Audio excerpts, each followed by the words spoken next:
The 2025 NCAA March Madness Men's Tournament is back, and this time it is bringing all the feels. The biggest event in college sports tips off March 18th, and you don't want to miss a second of the heart-pumping action. Catch all the clutch shots, big-time plays, upsets, Cinderellas, Blue Bloods, and more. Tune in to the NCAA Men's Division I Basketball Championship March 18th through April 7th on TBS, CBS, TNT, True TV, and Stream on Max. Does it ever feel like you're a marketing professional just speaking into the void? Well, with LinkedIn ads, you can know you're reaching the right decision makers. You can even target buyers by job title, industry, company, seniority, skills. Wait, did I say job title yet? Get started today and see how you can avoid the void and reach the right buyers with LinkedIn ads. We'll even give you a $100 credit on your next campaign. Get started at linkedin.com/results. Terms and conditions apply. I can say to my new Samsung Galaxy S25 Ultra, hey, find a keto-friendly restaurant nearby and text it to Beth and Steve. And it does, without me lifting a finger. So I can get in more squats anywhere I can. 1, 2, 3. Will that be cash or credit? Credit. 4. Galaxy S25 Ultra, the AI companion that does the heavy lifting so you can do you. Get yours at Samsung.com. Compatible with select apps. Requires Google Gemini account. Results may vary based on input. Check responses for accuracy. This episode is brought to you by Walmart. New beauty is in bloom at Walmart, and it's all about springtime radiance. From Drybar, Tula Skincare, and hundreds more available online, Walmart has the premium brands you want and this season's on-trend products for flawless, glossy hair and hydrated skin. Big name beauty brands? Check. The things you love? Check. Find trending spring beauty and all you need to look and feel gorgeous at Walmart, on app and online.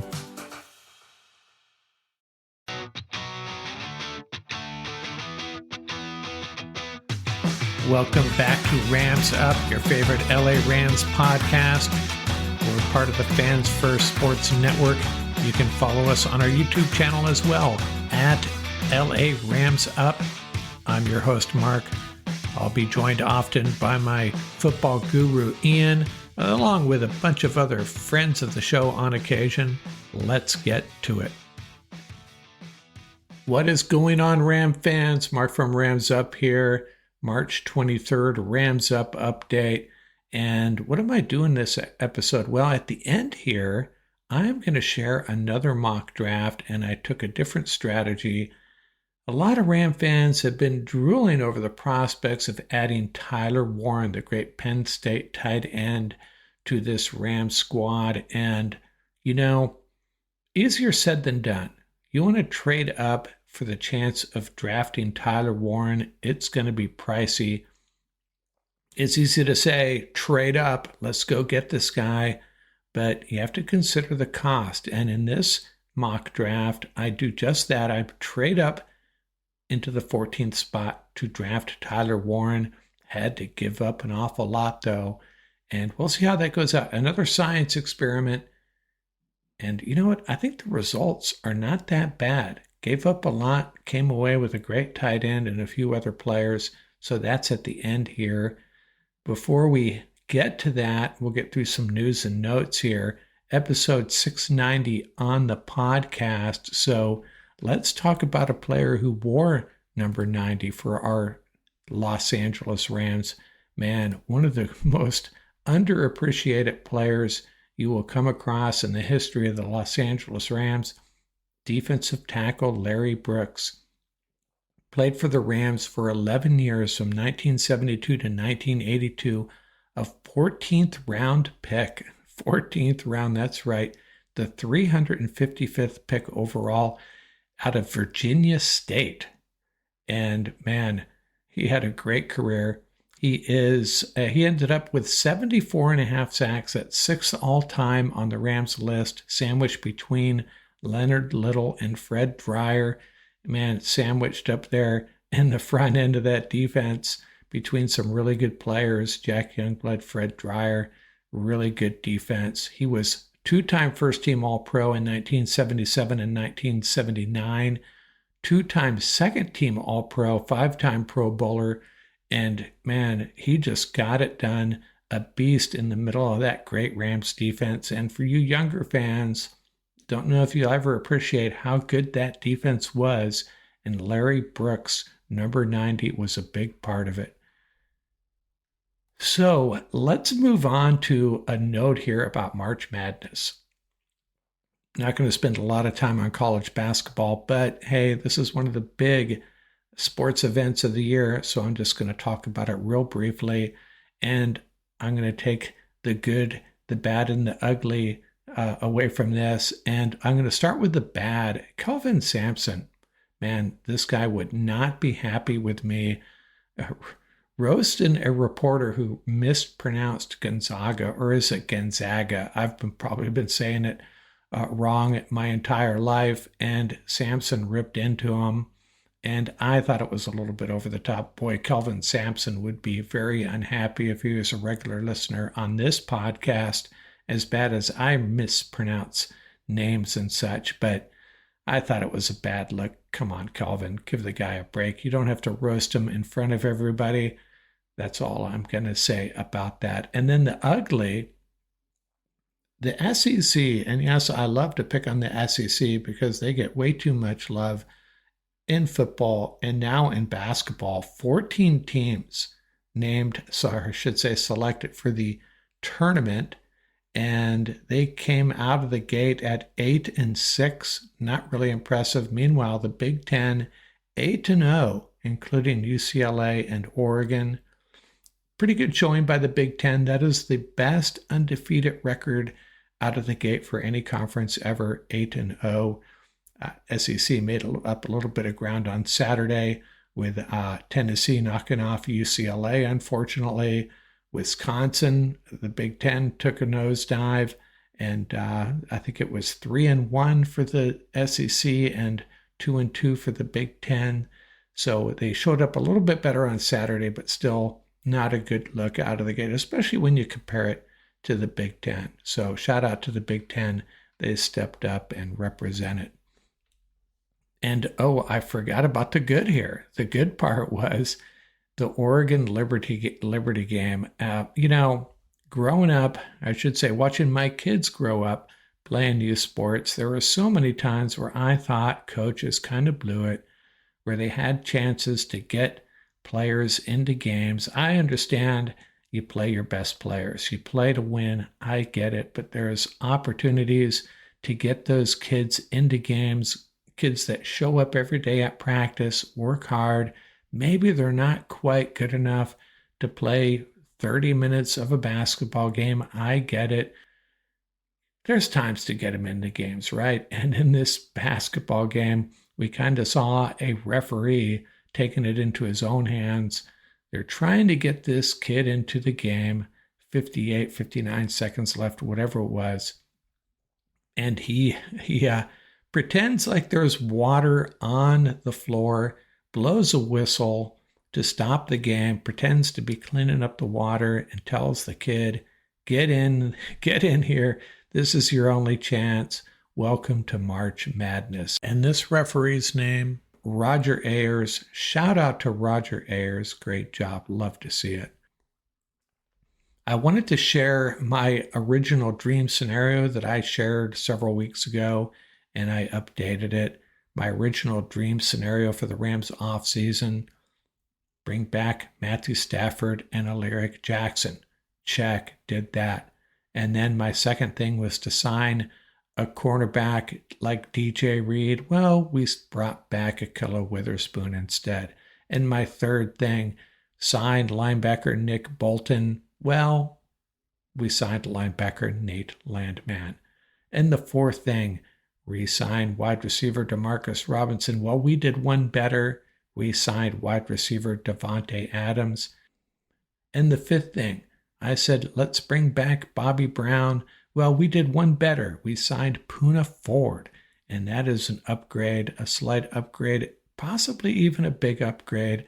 Don't want to throw too much shade at ex-Ram Bobby Brown. And the sixth thing, still possible, the Rams trade their first and third to the Jags for the second, third, and fifth round pick of the Jaguars. And I'm sticking to that. And hey, based on what we're going to share here in this mock draft coming up here in a second, maybe I prefer that more than this trade proposed here. But just updating my original dream scenario, still kind of alive and kicking, and I think it's working out actually better. Maybe the two things that maybe are not quite as good as I originally hoped, the cornerback and linebacker situation, but wide receiver and nose tackle, we actually did better than my original plan.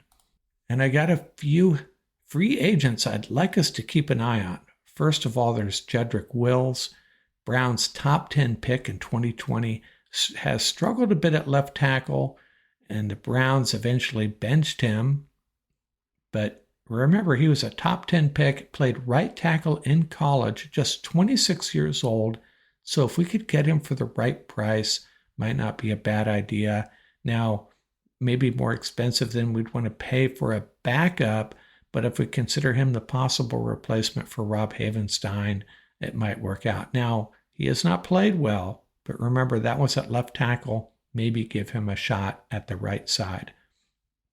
Another guy, wide receiver Elijah Moore, only 25 years old, 5'10" and 180 pounds. He was a second-round pick of the Jets in 2021, finished the 2024 season with 61 receptions for 538 yards and 1 touchdown. We need to round out this wide receiver room. We're still a little bit short here. Now, he's not the prototypical Sean McVay style wide receiver, but he gets open over and over and over again.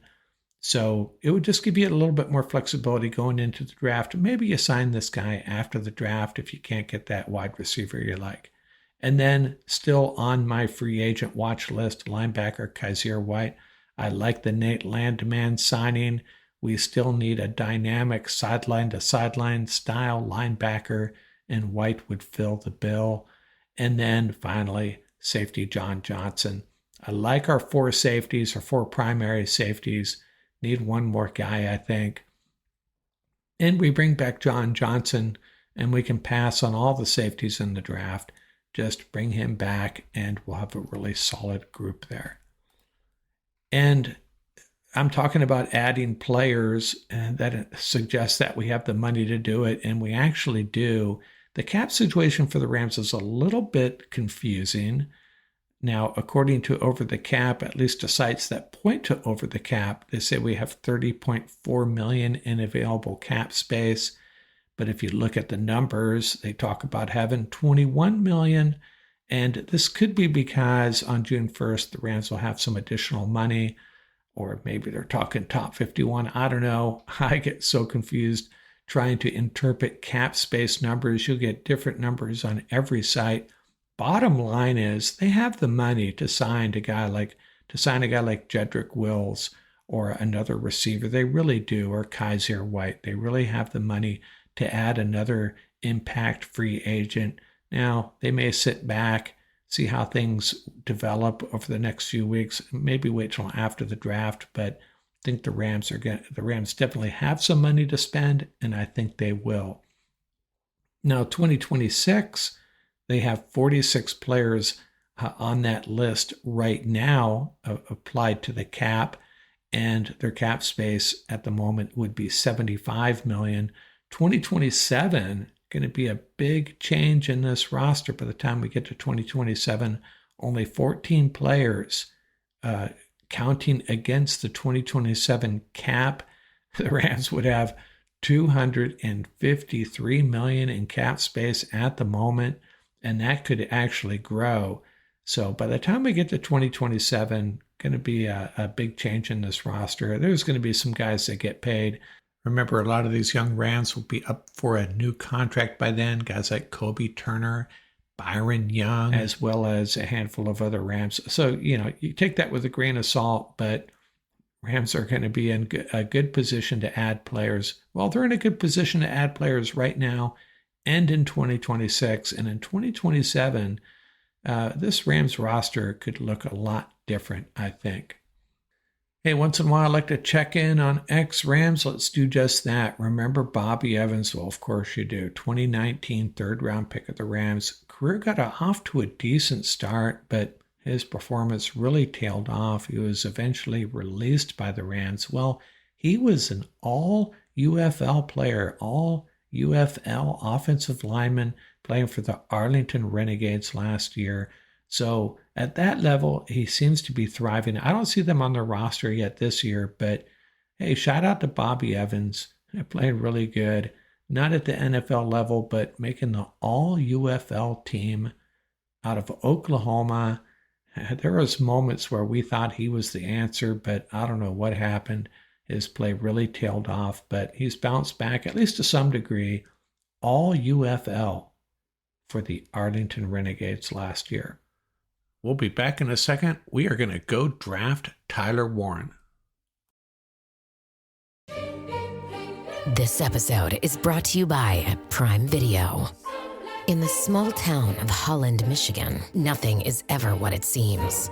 Behind the tulip festivals and pretty houses lay dark secrets that threaten to tear a marriage apart. Nicole Kidman stars in this darkly twisted thriller about a wife and mother whose quest to uncover her husband's secrets may get her more than she bargained for. Holland, streaming on Prime Video March 27th. Take your plans out of the group chat and get long weekend ready in new Abercrombie. From day to night, pack new outfits for every part of your itinerary. Grabbing brunch? Throw on the A&F Mila dress. Then head to your dinner reservation in their new bubble hem mini dress. And yes, permission to overpack for pics with the girls. Abercrombie's best-selling Scarlet Squirt deserves a post in your feed. Your plans are worth it. Shop Abercrombie's new long weekend collection online or in store. The last thing you want to hear when you need your auto insurance most is a robot with countless irrelevant menu options. Which is why with USAA Auto Insurance, you'll get great service that is easy and reliable, all at the touch of a button. Get a quote today. Restrictions apply. Every cup of Nespresso coffee is an invitation to transform your morning routine into a ritual you can treasure each and every day. Using the Virtuo Pop, a simple touch of the button freshly brews bold aromas and a rich, velvety crema layer for delicious cafe-quality coffee at home. Whether you enjoy your coffee hot or over ice, every sip, every morning is unforgettable. Nothing tastes like Nespresso coffee. Visit Nespresso.com or our app to explore our full range of easy-to-use machines and coffees not found anywhere else. Okay, Ram fans, you say you want Tyler Warren on this Rams offense. Well, let's see what it takes to get him. Now, I have a trade in mind that I know will work. The question is, does he last? Does he last to number 14? And this may take a few tries to get that situation set up because I do have a trade that will work, get us into the number 14 spot. Let's watch these guys come off the board here. And Tyler Warren went too early. Let's pause this. Let's restart it. We'll try again. And I don't know how many tries it's going to take to get Tyler Warren dropping to number 14. Hopefully it won't bore you to tears here as we're getting this to work. We'll start it again. And Carter Hunter, let's pause this. Did he go yet? I might have missed it. Let's see which tight ends are available. Tyler Warren is still there. So let's make this trade. And the trade I am going to propose, again, it's going to be expensive. Everybody likes to talk about trade up. Let's just trade up. Well, be careful what you ask for. This is the trade that should work. The Rams are going to give up their 26th overall pick and their 101st. Now, what I'm also going to do here is get the Rams up into the 5th round. This is something that Rams Nation has been talking about. We're going to get I'm on the wrong team here. We're going to trade with the Colts, and we're going to give up the 26th and the 101st pick, and we're going to get back the 14th, and we are going to get back the 151st. So to make this work, we're also going to have to give up all 4 of our 6th round picks. And hey, you want Tyler Warren, this is what it might take. Now, we could probably figure out something not giving up that 5th round pick and maybe not have to give up so much. We still have to surrender something else, though. We're going to give up our 2026 3rd round pick. And now it's going to be accepted barely. I think we're getting a little bit the better side of this trade slightly. So we will make this trade. And we're going to get a bunch of trade offers. But hey, we want Tyler Warren. Tyler Warren is on the board at number 14, and we have 3 more picks after this. So let's go ahead and see how this works. We get our franchise tight end, Tyler Warren. So the result here, the point of this exercise is it worth it? Now, you're getting a player that a lot of experts think is just a game changer. And would he be a game changer for this offense? Man, probably. But, as young as the Rams are, I don't really have a problem with this approach. We talked about the 49ers shedding all these veterans, really good players for, partly salary cap reasons. But if you believe John Lynch, it's to make room for a bunch of rookies. They have 11 draft picks. Maybe they're going to try to pull off what the Rams did and bring in, 13, 14 rookies. But you got to hit on those picks. And the 49ers kind of hit and miss on their draft picks recently. So I'm not sure if that's a good plan. But back to the Rams, I take the different approach. As young as they are, this roster doesn't need an infusion of 8, 9, 10, 11 draft picks. It's nice if you can do that, but I don't think that should be their focus this draft. It could be the other way around, where you're just trying to maximize quality over quantity, as someone pointed out on the YouTube channel. And so that's what we're doing here. However, if we get a trade offer here to add a pick or 2, maybe we should consider it. I don't want to pick in the 7th round next year to drop back 9 spots, so I'll reject that. Here we're adding 2 picks next year, dropping into the 4th round, and so we're going to go ahead and make a pick here. We have our tight end. What are the Rams' priorities here? Cornerback, perhaps, running back, wide receiver. Boy, I know a lot of Ram fans like Skedibo, but I'm just not feeling it for him. If you're looking for a change of pace, running back, he's super talented. Don't get me wrong, but I just don't think of him as a guy that's going to shake things up for this offense. Has to get the snaps. So you're going to put him in for Kyron Williams or Blake Corum? Certainly not going to check that change of pace back, I don't think. But he's going to be a good football player for someone. There's Wyatt Millam, and, the offensive tackle situation is still troubling. And defensive lineman and edge rusher, another defensive lineman. For those of you on the podcast, I'm sorry, I'll just go ahead and read these names off. The top guys on the board: defensive lineman from Tennessee, Omar Norman Lott. Second up, offensive tackle Wyatt Millam out of West Virginia. Then you got Skedibo out of Arizona State. I'm probably mispronouncing his name, man.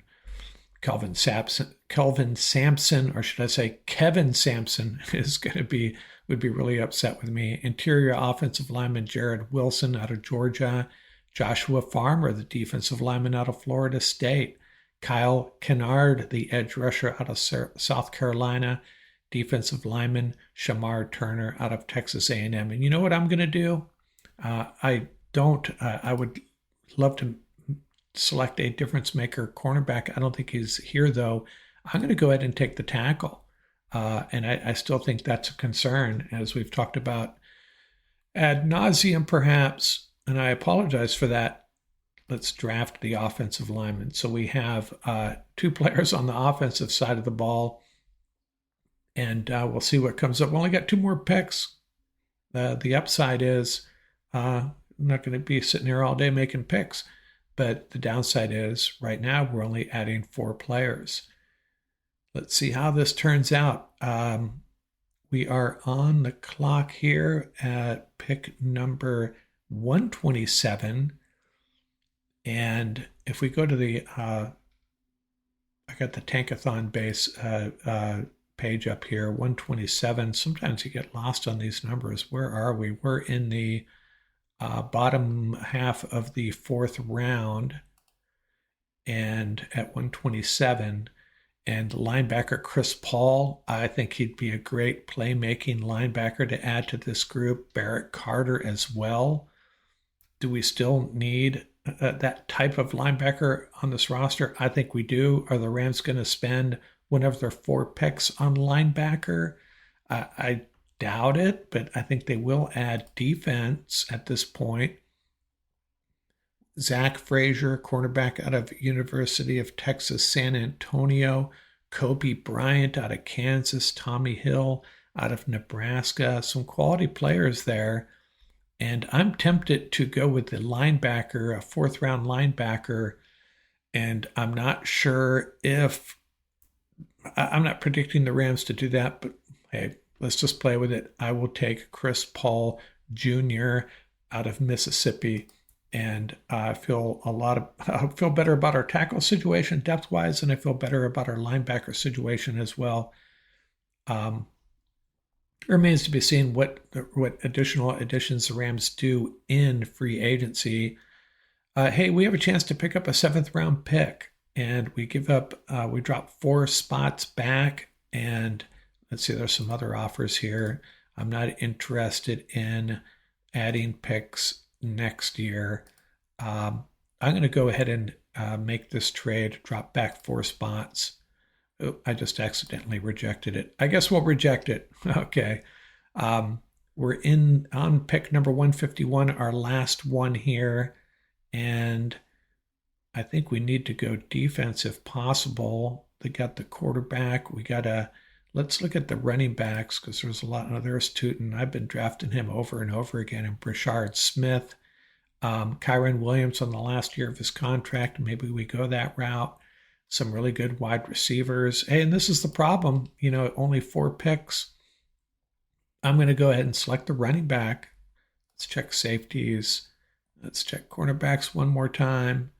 And not feeling it, I will go ahead and take the running back. I'm going to mix it up. I've been taking Tootin a couple of times. I think I've taken R.J. Harvey at least once. I'll go ahead and take Brashard Smith, which I know this guy, Scott Richmond, for one, likes him. And that'll be the end of our draft. Now, if I screwed up, I should have taken that trade. And if I had, I probably would have got Brashard Smith, and I would have had a 7th-round pick as well. But, 7th-round picks. We seem to hit it pretty good on 5th and 6th round picks. 7th round, not really. We seem to do better on undrafted free agents than we do with 7th round picks. So there you have it, our 4 selection draft. But we got Tyler Warren. Tyler Warren, the tight end. I'd be happy with this draft. And again, we don't need 8, 9, 10 guys rolling in for minicamp. If we had these 4 guys, these are 4 guys that are going to make the team and contribute. Quality over quantity. If that's what you're asking for, that's what you're getting here. Our 4-player draft: tight end Tyler Warren, offensive tackle Wyatt Millum, linebacker Chris Paul Jr., and running back Brashard Smith. And I got a C for that running back pick, but screw that. That's a pretty good pick, I think. Would the Rams select a linebacker in this draft at all with only 4 picks? Probably not, but that's what I got this time around. Hope you enjoyed it. My 4-player draft that includes Tyler Warren, the great tight end, out here. Comment away. Let me know where I screwed up. Let me know where I got it right. And again, this is just an experiment, right? Give you, when you talk about trading up, you got to consider the cost. Is it worth it? And in this case, maybe it is. Out here. This is a message from sponsor Intuit TurboTax. Taxes was getting frustrated by your forms. Now, Taxes is uploading your forms with a snap, and a TurboTax expert will do your taxes for you. One who's backed by the latest tech, which cross-checks millions of data points for absolute accuracy, all of which makes it easy for you to get the most money back, guaranteed. Get an expert now at TurboTax.com. Only available with TurboTax Live Full Service. See guaranteed details at TurboTax.com/guarantees.